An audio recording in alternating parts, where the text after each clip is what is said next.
Nais ng gobyerno ng Pilipinas na pag-aralang mabuti kung gagal ang implementasyon ng isinusulong na framework agreement kaugnay ng increased rotational presence ng U.S. military sa bansa. Ito'y matapos ang ikalawang yugto ng negosasyon ng Pilipinas at Amerika. Si Waywaya Macalma sa detalye.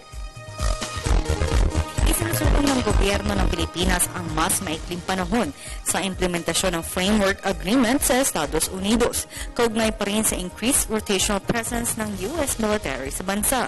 Ayon sa panig ng Pilipinas, ang nasabing panahon ng implementasyon ay kabilang sa mga probisyon na kailangan pang pag-aralan na mabuti matapos ang ikalawang yugto ng negosasyon na ginanap sa Pentagon sa Washington, D.C. Batay kasi sa ibang kasunduan ng Amerika sa iba pang bansa, tumatagal ang implementasyon nito ng 20 taon. The Philippines will maintain primary responsibility and authority in matters of security, whether it's an activity, a facility, or prepositioning. Any construction that the United States government may finance on a facility that we approve has to be removed once the activity has terminated. And all these activities will have clear parameters. Kaugnay nito, nangako ang Amerika na susunod ang mga Amerikanong sundalo sa ating saligang batas upang matiyak ang bawat galaw ng mga Amerikanong sundalo sa bansa ay kada isang taon ay magsasagawa ng inspeksyon ang mga ahensya ng DND at DFA kahit pa lahat ng mga aktibidad ay aprobado na bago ito simulan. Dagdag pa ni Batino, malaki ang benepisyong makukuha ng Pilipinas, kagaya na lang ang pag-angat ng ating ekonomiya. There would be a regular mechanism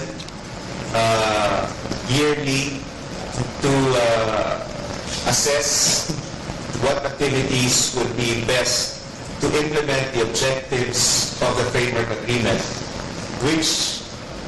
of which there has been already some understanding that they will concentrate on maritime security, maritime domain awareness, and HADR, of the parties in executing this framework agreement, which is to promote regional stability.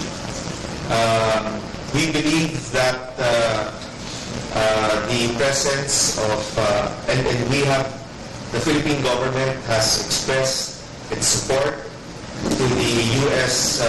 policy of rebalancing in Asia. We believe that U.S. presence in the past have contributed to regional stability, have contributed to the economic growth of the region. Iginiit naman ni Assistant Secretary Carlos Soreta na ang binubuong kasunduan ay hindi taktika ng Pilipinas laban sa mga mananakop sa pinag-aagawang teritoryo sa West Philippine Sea. Anya, ang Pilipinas ay isa sa mga isinusulong ang kapayapaan pero ipagtatanggol ng bansa ang teritoryo kung kinakailangan. With regard to China complaining that we intend to occupy, yes, we do intend to defend what is ours. So, if they are referring to features, areas, or islands that belong to the Philippines, yes, we will do what is necessary to assert that. I guess they will say that that's wrong. That's the righteous thing to do. If that's ours, then we have to defend it and protect it. Para sa Telebisyon ng Bayan, Waywaya Macalma.